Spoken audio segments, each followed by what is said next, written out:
had a very dear friend who was a fellow monk. And when Luther came to the realization that we are not saved by our works, we're not saved by the flesh, but by our faith, and even that is given to us as a gift from God, he realized that he had to go take this out into the world to proclaim this message, to reform the church.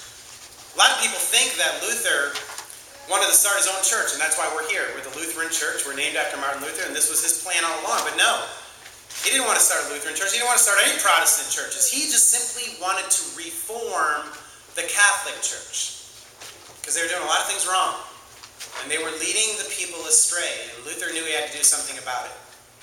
And so his friend said, I agree equally with what you're doing. I know that we must change the church. Here is the plan. You go out into the world and fight the battle there. And I will stay here at the monastery, his friend said. And I will pray for you every day. I will pray for your safety, and I will pray for the gospel and the truth.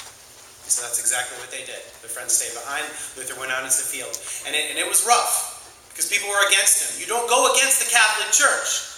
And as Luther is proclaiming the gospel and pointing out the errors of the church, people attacked him. They went after him, and his very life was in danger. It was like a battle. Luther was going out to war in the field. But his friends stayed behind and prayed for him. When Luther came back and told them what had happened, his friend said, okay, I know what I have to do. It's tougher than I thought. I'm going to pray more times every single day for you. I just need to pray more fervently for you. So he went back to the monastery, and Luther went back out into the field. Until one night his friend had a dream. And his dream was the world was a field. Just this vast field from one side of the world to the other. And in the middle of this gigantic field was a solitary figure. This small, solitary man.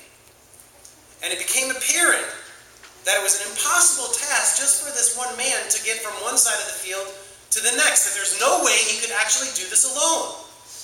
And then he kind of zoomed up on the face of this man, and he realized it was his friend Luther.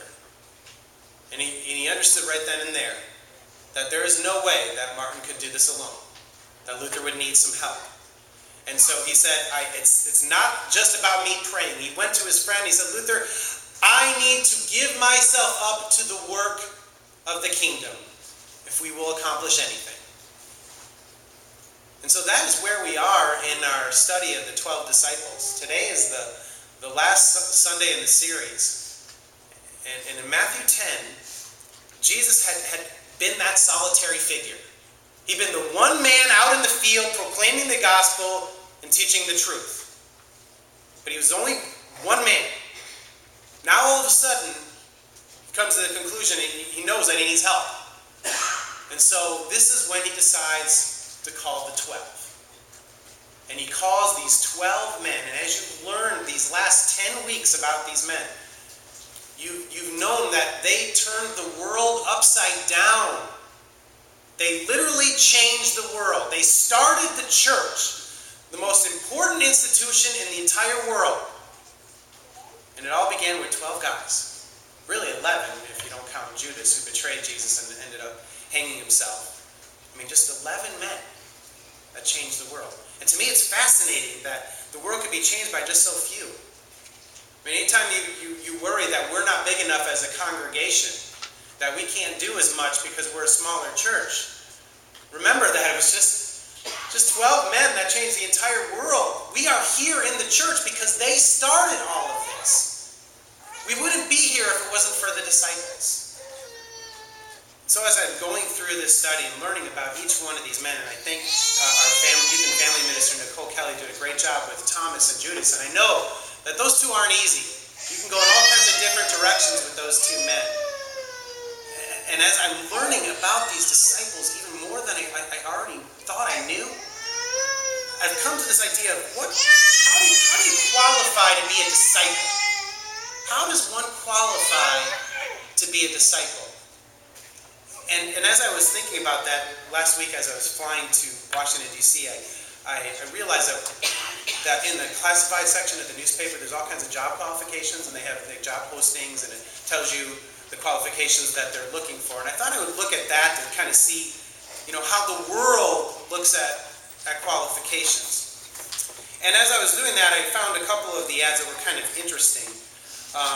For example, one said, wanted, copywriter, must be self-motivated, able to work under pressure, willing to travel, journalism graduate, minimum 3 years experience, 50 words per minute typing, must have own transportation. That was it. Notice it didn't say a word about whether you could write or spell. But they want a copywriter. Another one said, wanted, chef, must be able to prepare all Japanese specialty foods and make French pastry. And must have a minimum of 2 years experience at both. I mean, I think that's kind of funny. You're liable to find sushi in your eclair. Another one said, and I thought this was kind of interesting, wanted, senior tax consultant, an accountant by fast-growing Century City firm. Applicant must be familiar with the taxation of estates and trusts and be able to do tax research. A minimum of 2 years tax experience and a certified public accountant are necessary. Softball skill is not required, but would be helpful. I mean, we live in a qualification-centered world. If you want to buy a house, you got to qualify first, right? If you want to buy a car, you have to qualify. If you want to get into a school, you have to qualify. Even if you want to get a credit card to buy things, you have to qualify first. Society sets up these expectations that they have, and if you really want something, you have to meet those expectations and you have to qualify. And of course, when we're talking about the 12 disciples, we're thinking about how in the world did these 12 men qualify for those jobs? I mean, they're changing the world. They're working with Jesus firsthand. What kind of qualifications would they have? And I have to admit, if you're like me, I feel inadequate in comparison to people like the disciples. I just feel like they're up on a pedestal and I'm like way down here. They're like stained glass saints, as I've said before. That's just kind of the way we all look at the 12 disciples, that we're somehow not worthy. And I know that you may think, like, because I'm a pastor, that I am immune to depression. That somehow, because I have a pipeline with God, that God always kind of infuses happy thoughts into my mind so that I never get depressed or sad for very long. But that's not true. I mean, I get depressed a lot, and especially in the job that I'm in. I mean, there have been times in the last 5 or 6 years where I've been really disheartened and really discouraged. And most of that discouragement comes from my own inadequacies, my own faults and failures. And there are times when I just wonder how God could use me. How could God use someone like me? I'm just a sinful person, and I make more mistakes than I do good. And I wonder why God doesn't use somebody else. And whenever I start to feel that way, I need to look in the Bible and see how God used the people that are there. Because it usually makes me feel better, because they are a pretty pitiful bunch. I mean, there was Noah, who got drunk and conducted himself in a lewd way. There was Abraham, who doubted God, lied about his wife, and then committed adultery. Real nice family man, Abraham. And then there was Isaac, who learned how to sin from his father, did the same thing with his wife Rebekah, and lied to Abimelech. And there was Jacob, who literally extorted the birthright from his brother Esau, deceiving his father, and ended up raising a whole bunch of immoral children. There was Moses, who was a murderer. Moses acted in pride, trying to steal God's glory, and struck the rock, if you remember, instead of obediently speaking to the rock as God had said, and he never entered the promised land that he had led the people to. There was Aaron, Moses' brother. Aaron was the high priest who led Israel into the worship of a golden calf and the accompanying orgy that went along with it.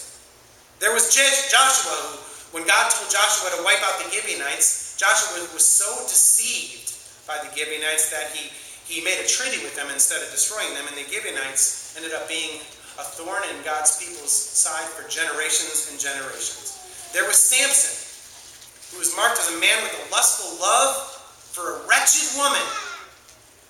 There was Gideon, who had no confidence in himself and even less confidence in God's plan and in God's power. And then, of course, there's David, the all-time ladies' man. Every time he saw a lady he liked, he married her. Didn't matter how many wives he already had back at home. I mean, David was an adulterer, a murderer, a lousy father, and a man with such bloody hands that God wouldn't even let him build the temple. And then there was Solomon, David's son, who was the world's leading polygamist. And it goes on like that. God used Isaiah, who had put his trust in a human king. God used Ezekiel, who was a brash, tough, strong-minded, crusty, say-what-you-think priest. God used Daniel, who was educated in a pagan country and taught the wisdom of the bitter and hasty Chaldeans. And God used Hosea, who married a prostitute.